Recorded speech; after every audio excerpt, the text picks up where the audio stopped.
Back again for another edition of Irish Illustrated Insider. I'm Tim Priester with Tim O'Malley from Irish Illustrated, joined by John Bryce of the Football Scoop and Irish Illustrated. It's Monday, October 14th. Notre Dame defeats Stanford 49-7. I think we were all a little bit concerned about the rivalry and what Notre Dame might do, especially in light of what happened 2 years ago in Notre Dame Stadium. But once Notre Dame got going a little bit there in the first quarter, it was pretty much Notre Dame all the way, statistically and certainly on the scoreboard. The touchdown early in the third quarter, precipitated by Josh Burnham's fumble caused and fumble recovery, set that aside. We'll talk about that a little bit briefly, but obviously the big news of the day is that Benjamin Morrison, Notre Dame's All-American cornerback, will not be playing for the balance of the season. He suffered a hip injury. Tim, we'll be talking to you about when you think that, if you can pinpoint when that might have happened. I don't know. Oh, you don't know? Okay, No, I well, mean he warmed up. He warmed up for the fourth quarter and he didn't play in the fourth quarter. He played the last play of the third in coverage when Riley Mills gets a tackle for loss. He disappears from the screen. I mean, he yeah, disappeared from the screen for 1 second. I don't know what happened there. yeah. He did play one special teams play. I didn't happen to look and see if it was the first play on the fourth quarter, the punt. I really hope not. I seriously doubt it. But he was registered with one special teams play. So maybe it happened in workout. Maybe it happened lifting Sunday. Maybe it happened. Maybe it's been a problem and he was fighting through it. And Yeah, that's the most likely thing. It happened yeah. before and he was fighting through it. JB, your thoughts on, I mean, well, obviously we'll talk about, and we have talked about the domino effect of this, and it could be, I mean, again, I hate to even say these things because it's awful for Benjamin Morrison. I'm looking for silver linings for Notre Dame and the possibility of him coming back next year, which we hadn't anticipated. And again, the depth chart, although it is not packed with players, you do have some options, some ready-made options, including Leonard Moore, who already has shown that he's ready to play big boy football and he can handle this situation. May not be an All-American like Benjamin Morrison, but it is Leonard Moore, an established Notre Dame cornerback at 6 games into his career at Notre Dame. Yeah, I mean, this is where you really breathe a slight sigh of relief that Notre Dame and specifically Mike Mickens has nailed the eval process so succinctly in the cornerback room, and then they've done a great job of developing guys really since Mickens arrived, and even more so since he's teamed with Marcus Freeman and Al Golden. So there is promise there with the young guys, Moore and Hobbs especially. There's not great number of depth with Jaden Mickey gone, leaving late last month, and then obviously losing Ben Morrison for the remainder, and you're losing a team captain, and it's just another plug and play scenario where it's defense. You start seeing Gabriel Rubio showing up on some early plays in the first half against Stanford, and you're like, okay, well, finally the defense is adding back a piece. And then by the time the game's over and we get to Monday, the defense has subtracted one of its most significant pieces. And there's been too much subtraction for Notre Dame on either side of the ball. It's just one of those seasons where fluke injuries are really taking a toll on this team. But I love Al Golden's ability to help them adapt and overcome, especially Al Golden working in tandem with Mike Mickens. And Tim, obviously Jordan Clark can play a little bit of corner.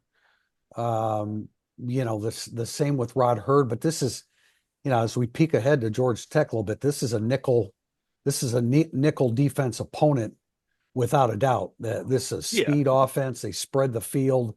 So Notre Dame's going to be in nickel most of the time. So I don't know how much you can move Jordan Clark out of that position. Even at Rod Hurd would probably be the first choice at cornerback. Yeah, I think Carson Hobbs might be the first choice at corner over Hurd. Yeah, no, I meant of the Oh two yeah, guys that could switch there. I Yeah, think they're okay this week. It's when Rod Hurd, Jordan Clark, Christian Gray, Leonard Moore is not at full strength, and you're relying on Carson Hobbs. Then you're going to have a bit of an issue because yeah. that's it. You are done. You're down to the bare bones at that point. I think Clark can play corner against everybody but USC on the schedule. Uh, I mean, this is a giant blow for a playoff game. It's a No massive doubt blow about for a playoff game. It's really hard for Leonard Moore to play 75 snaps the rest of the way, and Christian Gray to do it too. He already had a shoulder injury. But I think as long as they go into the game healthy with those five defensive backs, not named Xavier Watson and Don Schuler, who are the best defensive backs on the team, They or Xavier Watts is. They'll be fine. It's the next injury is the issue. Yeah, and So I think just real quickly, I would say because of the injuries up front with Botello and Traore, and then the continued really overall highly ineffective play of RJ Oben, that puts more pressure on the corners, and you're not getting to the quarterback as much, although they had a very nice game this past week, especially from the interior of the defensive line. But you're asking even more of those corners because you don't have your best guys rushing up there. Although I'm sure we'll get to more Bryce Young discussion as we move forward, and that guy continues to show he's going to be really special. yeah, well, in segment one here, we will talk about why, the timing of this, when you talk about Georgia Tech's personnel at wide receiver, we'll get into that in a minute. The timing of this hurts because there's a couple guys here that are real threats for Georgia Tech. But let's talk first a little bit about the rest of the injury situation. Mitch Jeter, the kicker, is listed as questionable. He came out of the game after his one kickoff. I wondered why he squib kicked it, and I can only assume that had something to do with the injury, but we expect Zach Yoakum to be the kicker. And I think from 40 yards in or 35 yards in, Zach Yoakum will be just fine. We don't know how long Jeter, well, he's listed as questionable, so he's not definitely out. But again, we've talked about what questionable normally means. Although in the case of Gabe Rubio, that meant that he was listed as questionable, right? Rubio last week, and he ended up playing quite a bit. But Jordan Faison should be back now that he's had 3 weeks of recovery from the foot ankle injury. Billy Schrauth still listed as questionable. Actually, I'm sorry, Jordan Faison is fully expected to be in the rotation. Although that was said last week too, was it not? It was. So you just don't know exactly. But the quarterback situation, not a really great time for that to be hitting as Notre Dame goes to Atlanta to play Georgia Tech. Getting into the Georgia Tech personnel, their wide receiver core, I don't think is real deep, but what they do put on the field is very dynamic. Malik Rutherford is the guy that's leading the way with 40 receptions, more than 500 yards, just a pair of touchdowns. Eric Singleton Jr. is the complement to him with 30 catches, almost 400 yards, a little bit more per catch.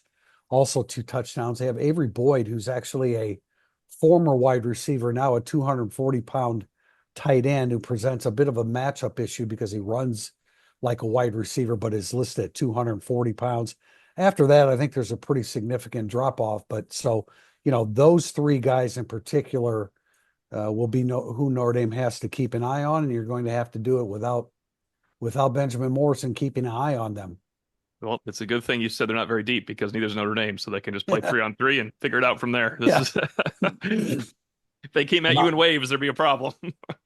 Obviously, we'll continue to monitor all week the status of Georgia Tech quarterback Haynes King. Yeah. Brent Key did update that this afternoon, said it's day to day, that he's a tough kid, that he's going to be out on the practice field Tuesday, and they would see how it would go. But it's apparently a right shoulder or arm injury. And he wasn't close to returning to the game on Saturday. So that's certainly a subplot that with that not deep receiving core and not a very good thrower behind him will bear monitoring over the course of this week. Well, he may be a tough kid, but he's averaging like 8 to 9 carries per game. He's dynamic. He's a stronger runner than Riley Leonard. I mean, just more physically strong, but comparable to that, completing 71.2% of his passes. 8.2 yards per attempt, which is high, which is good for him. 8 touchdowns, just 1 interception pass. The backup is also a good sized kid, maybe even a little bit bigger than Haynes King, Zach Pyron. He's only thrown 7 passes. When Marcus Freeman brought him up, he mentioned how they were both runners. He didn't say anything about Pyron as a thrower, and he threw 1 pass on Saturday. King was out for the last 3 series of the game. Georgia Tech was content to go to overtime with North Carolina, and then Jamal Haynes ripped off a 68-yard run. Jay Bateman wasn't in the stadium. I would have guessed that he was, with something like that happening to North Carolina's defense. But So they didn't have to go to overtime. They ended up pulling out that victory. They're now 5-2 on the season. But Haynes King compromised makes a world of difference as to what Georgia Tech can do offensively. The line moved a couple points right away. It moved 2 points after Notre Dame's win because they look so good. It went from 6.5. You could have gotten it Friday to 8.5 Sunday to now I saw on our, at least on our message board, noted DraftKings has it at 10.5, and that's Haynes King news.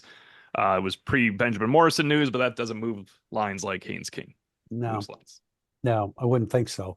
And that, right shoulder, at least with Riley Leonard, you were talking about the Left, yeah. non-throwing shoulder. Yeah. This impacts King in the run game and the pass game. And you'd like to beat a team straight up, but if that's what it takes, this is a really dangerous game. I know Notre Dame's defense is, by the end of 4 quarters, Notre Dame's defense usually has risen up and found a way to stop the opposition. But this is a very, very tricky offense. They had over 500 yards against North Carolina on Saturday, and it's just everything they do is fast, and everything they do a ton of lateral stuff. You will see Rutherford and Singleton carrying the football. They I think they've combined for double figure carries in addition to what they've done in the passing game. You have to play fast because this offense plays very, very fast. But with Pyron in the lineup, I really don't have any idea. I'm going to try to dig up something on him, but I don't think he's thrown enough to really know. And you know what? Actually, guys, he was they brought him in goal line situations similar to what Stanford did with Justin Lamson. So it was a similar type pairing, but Ashton Daniels was able to play against Notre Dame, and we're still not sure about Haynes King. I mean, I think the drop off is going to be absolutely remarkable without Haynes King. I think there's complementary quarterback situation in Wildcat, and then there's 75 snaps in a game. Notre Dame will crush their offense if Haynes King isn't out there. It'd be like Lamson having weapons. Yeah. Is that a better way of putting it? Like giving No, I Lamson totally weapons. agree. I think those two wide receivers will get more jet sweep, carries, shovel passes, that kind of stuff. But it totally compromises what they do offensively. Looking to upgrade your wardrobe, founded by Notre Dame alum Go Wang, you've seen ESQ's custom clothing on the player walk and all of your favorite players and coaches and sports writers. With over a decade of making the best bespoke clothing available, ESQ will help you look and feel your best. From a perfect fitting suit or sport coat, shirt or bomber jacket, or that perfect tuxedo for wedding season, check out esqclothing.com and book an appointment to upgrade your wardrobe today. Mention Irish Illustrated and get 10% off your entire purchase. That's esqclothing.com. Segment 2 coming up, burning up the boards.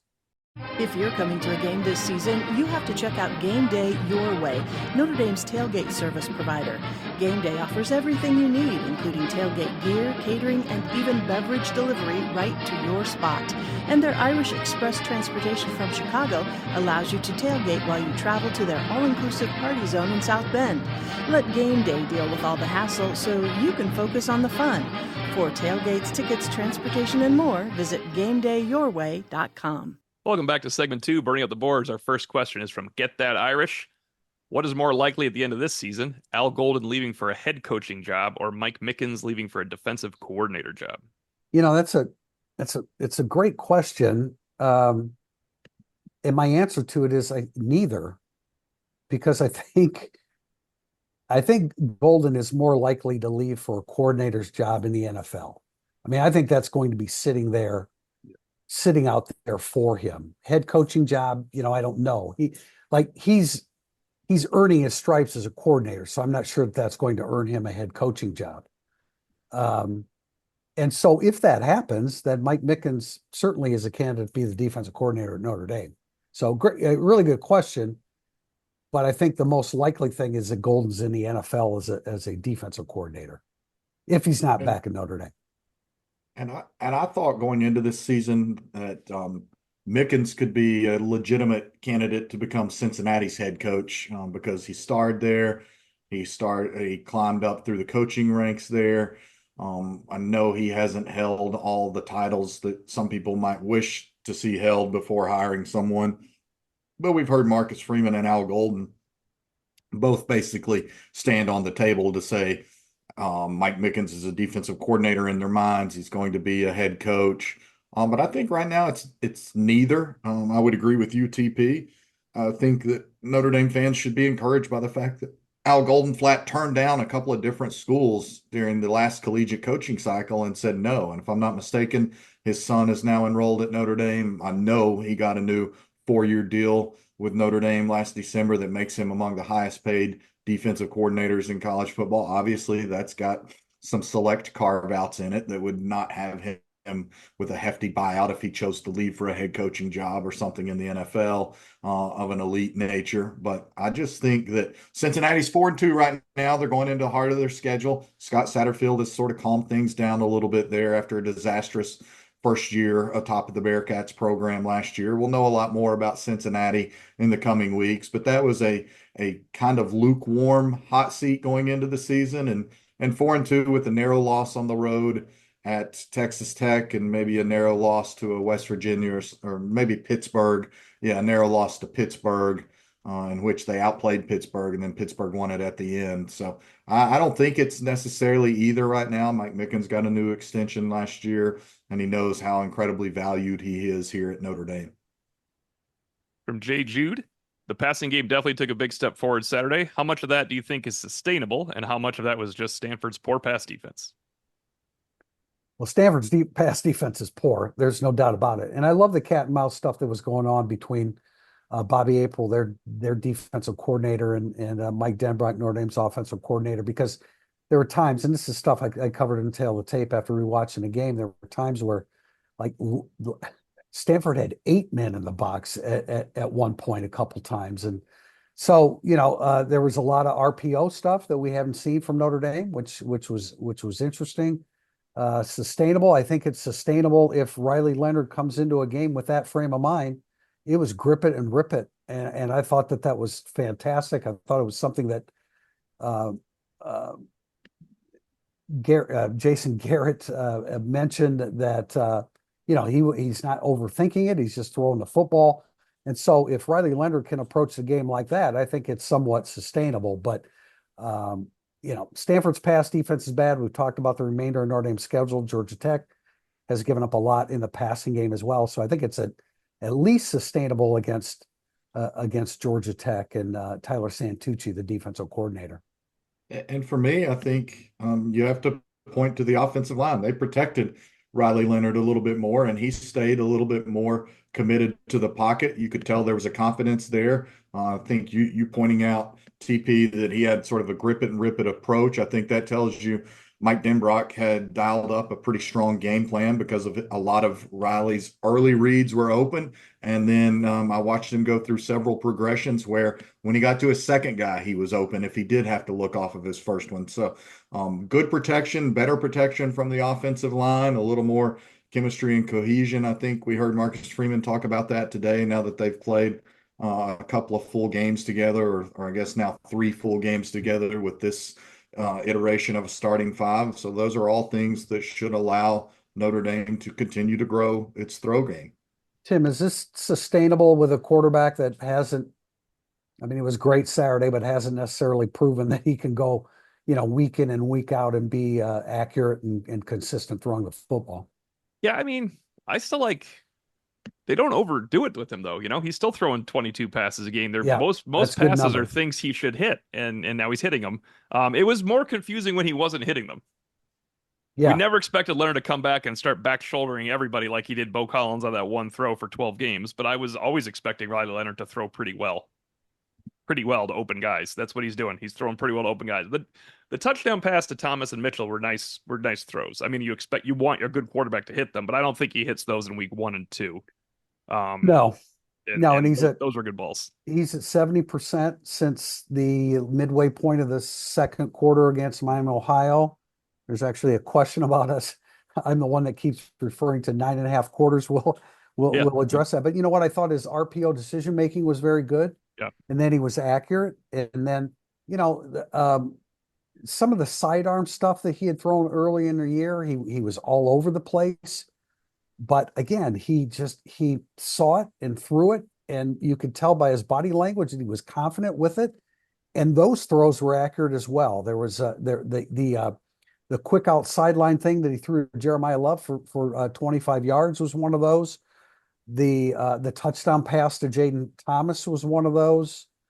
The ball that Bo Collins ended up fumbling came down from the side. Sometimes you have a pass rusher in your face and you have to dip down, which is fine. There used to be the notion that you had to have the same repetitive arm slot and release of the football, but the game has changed, but he wasn't throwing it accurately. He did on Saturday. So I don't know if it's sustainable, but especially when I rewatched the game, I was like, damn, okay, now you're doing it, kid. That's the way to do it.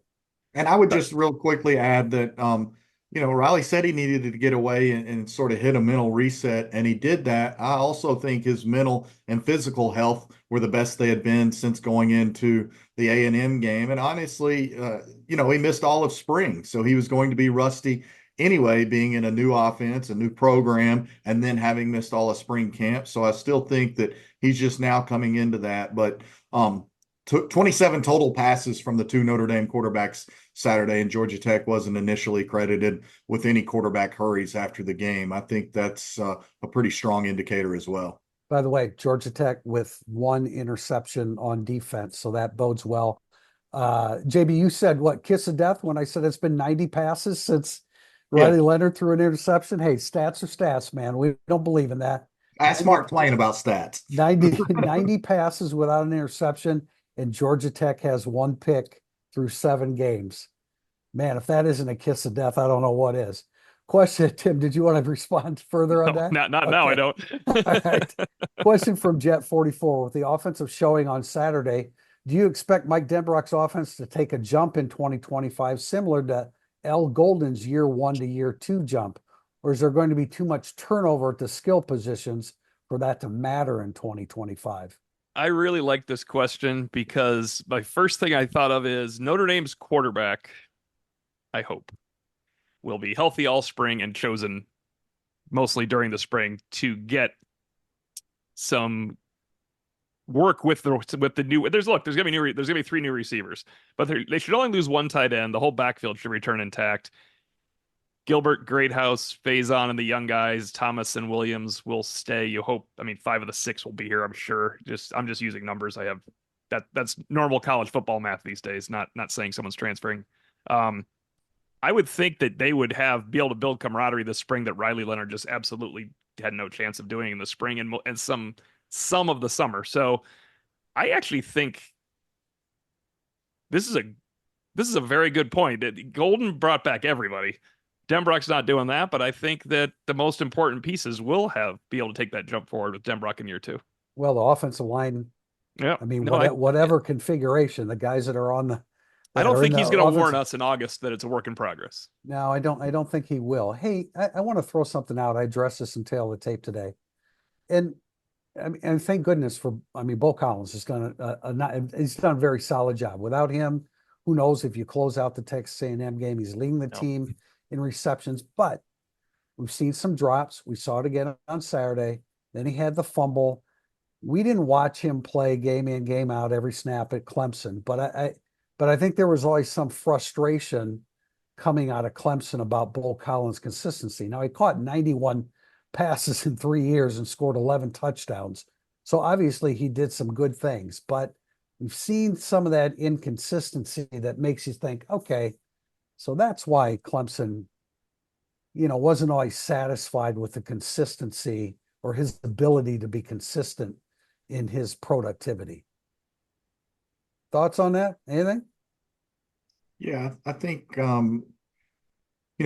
Bo Collins sometimes maybe forgets to make the routine play. To me, I've likened it to my golf swing. I can never take my golf swing for granted. And the moment that I think that I can, I'm shanking it, and it's bad. And I think a little bit of that is Bo can't take some of the routine things for granted. He was very clearly already looking downfield and saw some green space when he had one of those drops. And then he was trying to protect the ball, and the DB came over and made a really nice play and wrestled it away from him just before his knee got onto the ground. Certainly that's a teaching moment. Dylan McCullough would tell him to lock the house. But I think that that there's still a lot of trust there. And I thought it was important for Riley and the coaches to show that trust and immediately go back to Bo Collins after the fumble. I will give this coaching staff credit for having a pulse of some players like that. And they've done that more than once this season. From Maltese Irish, we all know if Notre Dame keeps winning, the rankings and playoffs will take care of themselves. But help make sense of Notre Dame dropping a spot in the AP poll after dominating their most complete performance of the year, while a team like Iowa State jumps spots into the top 10 for beating a 3-3 team by 12 points. Well, if you looked at the the AP rankings going into last weekend, Notre Dame and Iowa State were tied. They were tied for 11th. They both had 832 polling points or whatever it was, but they were actually tied. Well, Iowa State's undefeated. They're leading the Big 12. I realize that West Virginia's not a championship level team. I thought they were going to do a better job of compete. They're 3-3. I'm not sure what their record is in the conference, but the game was at West Virginia. I don't have a problem. They were tied and Iowa State stayed undefeated. They won on the road. Notre Dame won at home to a bad team. I don't have a problem with Iowa State being a spot or two ahead of Notre Dame. Do the AP voters hate anybody other than Notre Dame? I mean, I never hear about voters that hate other schools. It's only Notre Dame that they hate, or an announcer. Is it just Notre Dame that they hate? I'm being facetious because we only seem to hear about that, and I just think that it made sense for Iowa State to be a notch ahead of Notre Dame. I guess they're 2 notches. It doesn't matter. Win your football games, and it's all going to take care of itself. Yeah, I mean, I was surprised that Notre Dame won that convincingly and dropped a spot. I think that when you study the poll, the AP one specifically, that you saw some people really ding Tennessee, and understandably so, for being fortunate to win in overtime against a very middling Florida Gators team. And so they dinged them enough that Tennessee dropped like 3 spots after a win, but they didn't ding them enough for Tennessee to slide just below Notre Dame. I also happen to personally think that BYU is underrated at number 13 and being 6-0, and they've gone on the road and beaten an SMU team that's up near the top of the ACC rankings, and it's looked pretty good. And BYU's got a couple of other quality wins.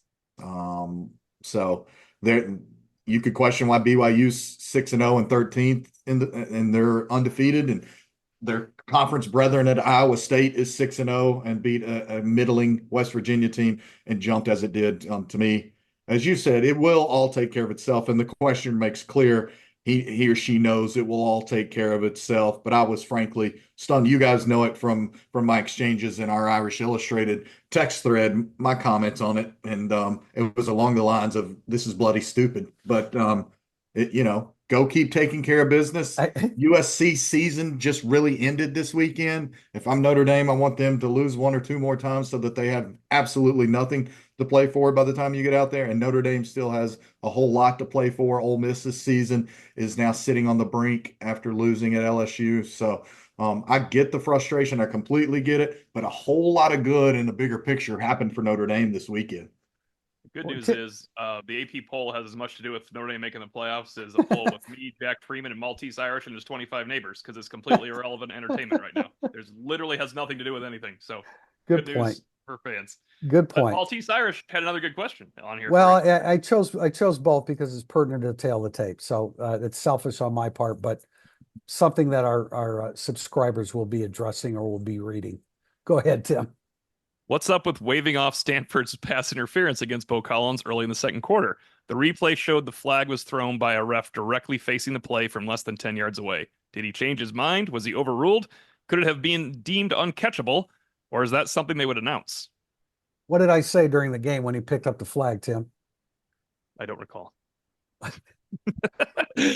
Why are they picking up so many flags? Did he just change his mind? What the hell is he doing picking up the flag? It was either interference or it wasn't. They had a few mind changers in this game, didn't they? Yeah, they did. But there is an explanation, and it's from an official's perspective. Jay Strickers is a longtime friend of mine. Used to be a referee. Everybody else are officials. He was a referee, the white hat guy. He was a longtime referee in the Pac 8, 10, and Pac 12. And I asked him for an explanation, and this was it. The back judge, so the official on the sideline threw the flag. The back judge, from his perspective, questioned whether it was. And so he went over and talked to the official on the sideline and said, I have a question about it. And so the guy that threw the flag, in his mind, had some question about it too. And so because of that, they conferred, and they decided that the most correct call was to pick up the flag. We don't look at it from that perspective. And an official that throws a flag should never then pick it up unless you have a teammate that comes over and says, I'm not sure that that's correct. So they collectively changed their minds. It wasn't overruled. They conferred on it, and that was the decision. It had nothing to do with being uncatchable. And at the end of the day, the job of the officials is to get the call correct. Now, it could have been, just at face value, it could have been interference. There was contact there, but that was a decision that they made. But Maltese Irish, I had the exact same reaction to it, because how can you throw a flag and then pick it up? Either it was interference or it wasn't. But that's just part of the interplay of the officiating crew. And I thought that everybody would like to hear that explanation. We have a question from John Delvick 3. Should Bryce Young, the freshman defensive end, get more snaps than he does now? Unequivocally, yes, in my opinion. Like he has to be. He's showing enough. He's performing better than RJ Oben right now. And I think that he's showing that he's somebody you're going to be able to build your defense around moving forward, especially up front. I think it's already trended that way. Marcus Freeman answered the question in his press conference Saturday, saying sometimes we forget what he still doesn't know because he's so good. They can't play him every snap. He's not prepared for every scheme they run. But his snaps have gone 25, 39, 39, and RJ Oben's went 35, 30, 23. It's already happening. It's going to happen more. There's no greater difference than looking at those two when they play football out there. They look like the number 10 if they stand next to each other. It is absolutely incredible how much better Bryce Young is playing right now than RJ Oben. And Josh Burnham has to play a little bit more Viper, because as much as we like Logan Thomas, I think if you're playing any team that sets the edge and rushes, they're not sure Logan Thomas can do it yet, even though he did a great job of it when he was forced to play in there against Louisville.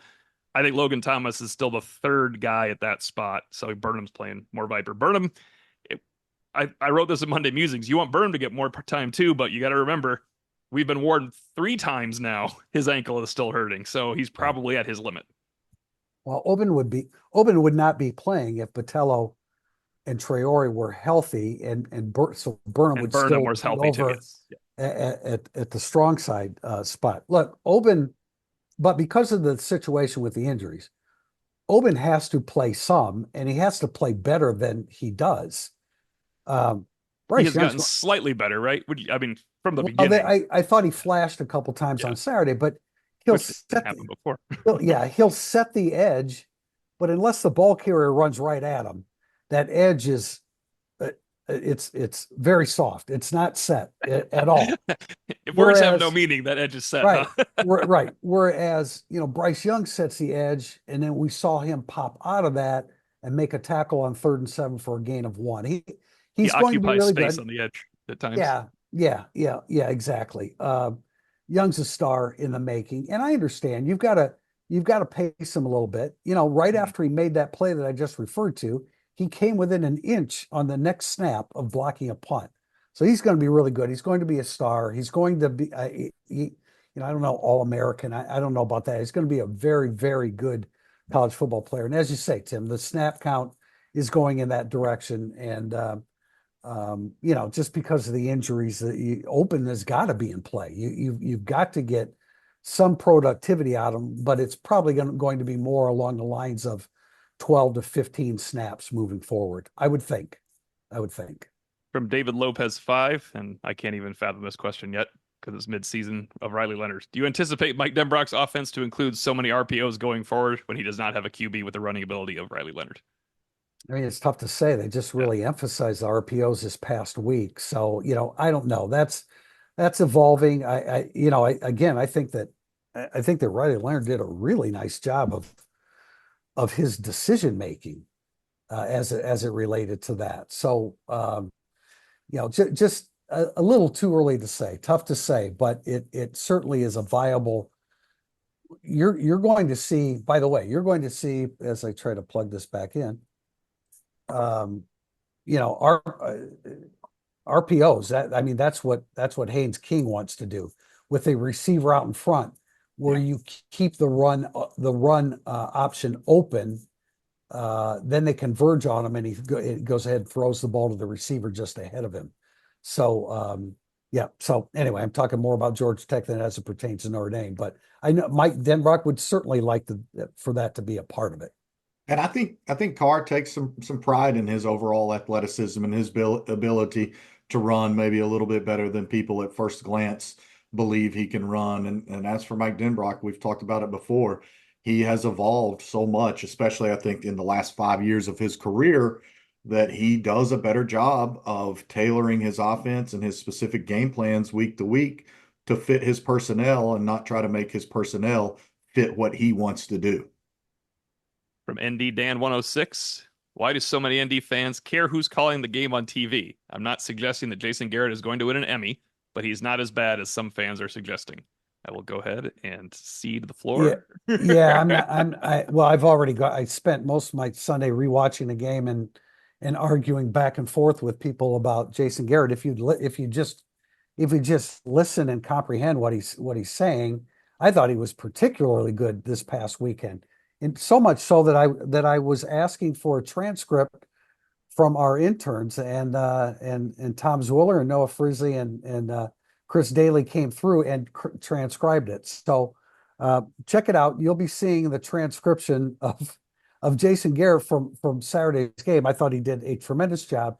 He literally called the 53-yard pass to Bull Collins immediately before the snap of the football. I didn't see one person mention that. If you're not going to acknowledge the wisdom that he shares, then I guess you're going to think he stinks. If you hate his voice, say you hate his voice. If you hate the way he looks, say you hate the way he looks. If you hated him because you're a like cowboy, killing his voice and his looks here, Tim. This isn't well, cool. no, people. I'm sorry, those Oh, were he's a comments handsome made. man. Please.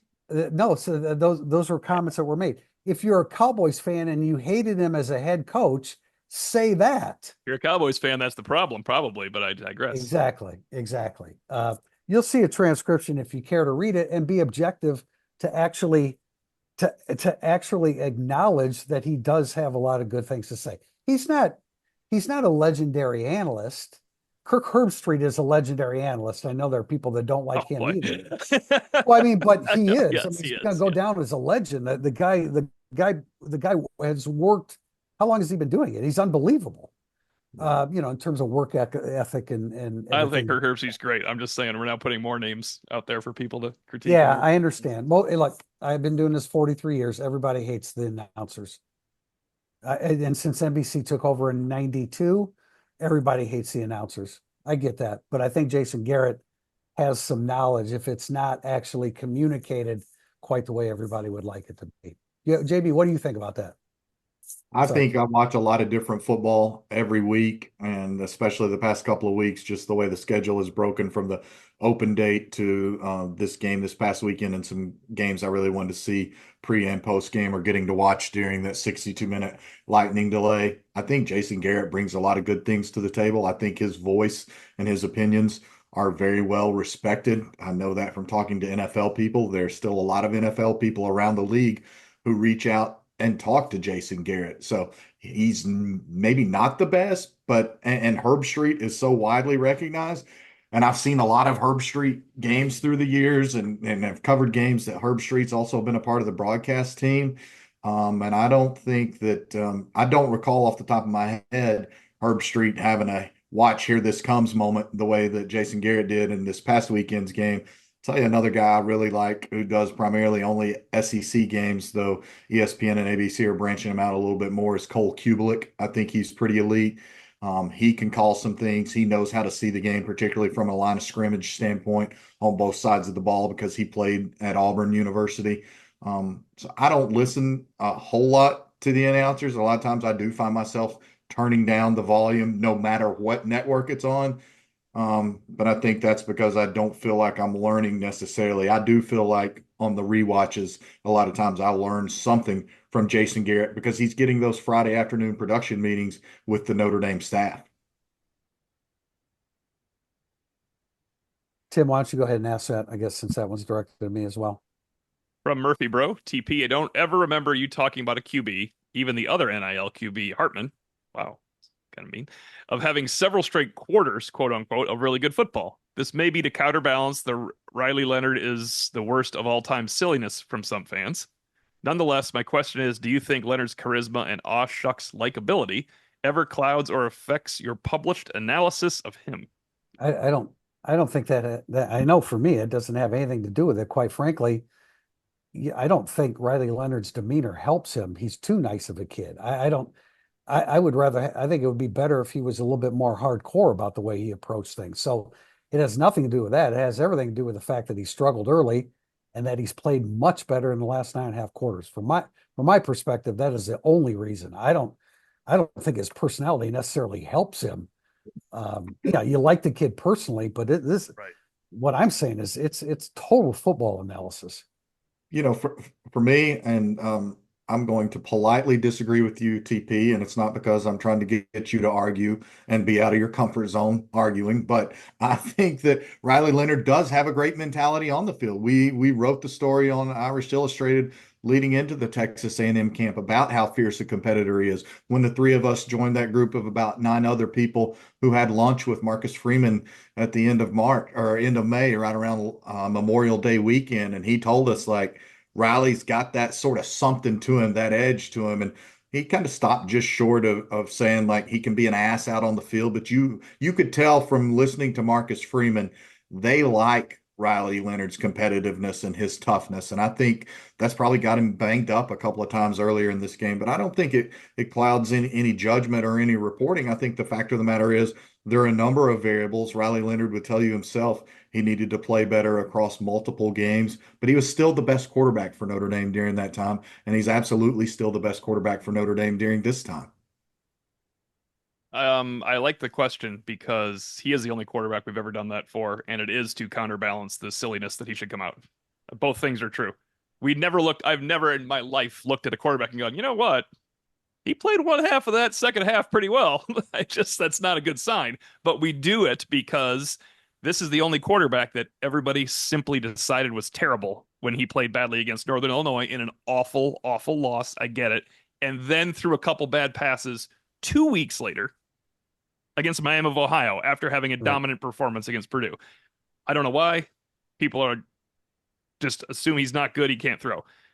He doesn't throw great. He runs great. He's the best quarterback for them to have. But I do believe that he's the only guy we look at it this way because I think it has to counterbalance some silliness. But I want to go back to what some writers or some readers tell us a lot.